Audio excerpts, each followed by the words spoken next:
सबसे पहली बात तो हमने इलेक्शन कमीशन से ये रिक्वेस्ट की थी कि जो 12 डॉक्यूमेंट्स देना है उन वोटर्स का नाम दोबारा ड्राफ्ट लिस्ट में आने के लिए जिनका 2002 में नाम नहीं है, उनका नाम नहीं है, उनके पिताजी का, माताजी का, उनके दादा नानी का नाम नहीं है। वो 12 डॉक्यूमेंट में एक डॉक्यूमेंट तो तेलंगाना में एनआरसी नहीं हुआ, वो डॉक्यूमेंट चला गया। दूसरा है परमानेंट रेजिडेंस सर्टिफिकेट, वो तेलंगाना में नहीं दिया जाता। फैमिली रजिस्टर वो तेलंगाना में नहीं है। आधार सिर्फ एक डॉक्यूमेंट कबूल नहीं होता। तो 12 में तो ऐसे ही 4 चले गए। अब बचे कितने? बचे 8 ही ना। अब 8 डॉक्यूमेंटेशन के लिए हमने इलेक्शन कमीशन से कहा था कि आप पैन कार्ड इसमें शामिल कर लीजिए, क्योंकि पैन कार्ड की बुनियाद पर मैं वोट डाल सकता हूँ। स्टेट गवर्नमेंट ड्राइविंग लाइसेंस देती है, उसकी बुनियाद पर वोट डाल सकता हूँ। State government food security card देती है, उसकी बुनियाद पर मैं वोट डाल सकता हूँ। तो इलेक्शन कमीशन ने उसको कबूल नहीं किया। दूसरा, हमने इलेक्शन कमीशन से कहा था कि जो एनोमलीज हैं, अगर 2002 में मैन्युअली वोटर लिस्ट बनाई गई थी जिसको इलेक्शन कमीशन ने बनाया, अगर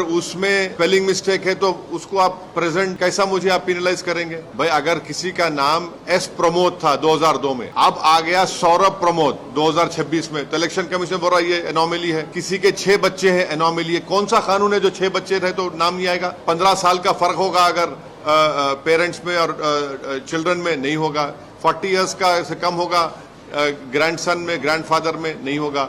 ये कैसा होगा बताइए? एनोमलीज कैसा होगा? हम बोले इस पर करेक्शन कर लिए। आखिरी और एक बात, ये एक्सरसाइज शुरू से पहले प्री एसआईआर मैपिंग ईसीआई ने की। पहले ये बताया गया था कि प्री प्रिंटेड फॉर्म आएगा, राइट? हम अब नहीं आएगा। अब सिर्फ जो 2026 में जिसका नाम है वोटर लिस्ट में, उसको घर पे लाके देंगे बीएलओ फॉर्म। वोटर को, इलेक्टर को 2002 का पूरा अपना डिटेल लिखना पड़ेगा। हमने कहा कि जब आपके पास प्री एसआईआर आपने मैपिंग कर ली, वो डेटा आप बीएलएस को दो, booth level assistant political parties की, उसको भी आपने कबूल नहीं किया ईसीआई ने। हमने कहा कि तेलंगाना में उर्दू सेकेंड लैंग्वेज है, आप पूरे इन्यूमरेशन फॉर्म्स इंग्लिश उर्दू में दीजिए। तेलुगु में दे रहे तो ठीक है, दीजिए। इंग्लिश में दीजिए, तेलुगु में दीजिए। अब क्या हुआ कि सिर्फ हैदराबाद डिस्ट्रिक्ट में सिर्फ इंग्लिश में दे रहे हैं। कई ऐसे लोग हैं जो तेलुगु नहीं जानते, वो लोग क्या करना चाहिए? कैसा वो भरेंगे बताइए? और मॉनसून सीजन है, टाइम बहुत कम है। तो ये चीजों से हमको फिक्र हो रही है।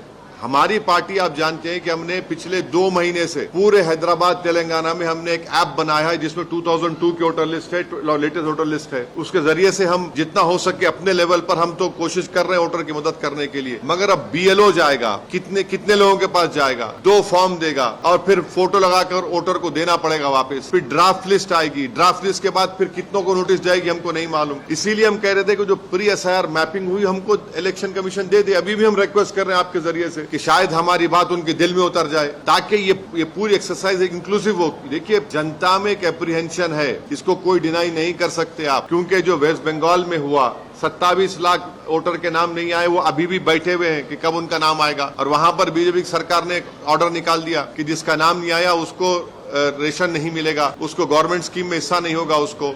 फिर सुप्रीम कोर्ट का जजमेंट आ गया कि ईसीआई जिसका नाम एसआईआर में नहीं आएगा उसके नाम फॉरवर्ड करेगा कॉम्पिटेंट अथॉरिटी को। कॉम्पिटेंट अथॉरिटी कौन है? एमएचए है। अब ये और बात है कि 7 करोड़ के लोगों के नाम नहीं आए। तो ये सब चीजें हो रही है ना। अगर ये तो डर है लोगों को कि कहीं हमारे ही देश में कहीं हमारे को वोटिंग राइट छोड़िए हमको स्टेटलेस ना बना दे। तो ये सब एप्रीहेंशन की बुनियाद पर हमने रिप्रेजेंटेशन किया था।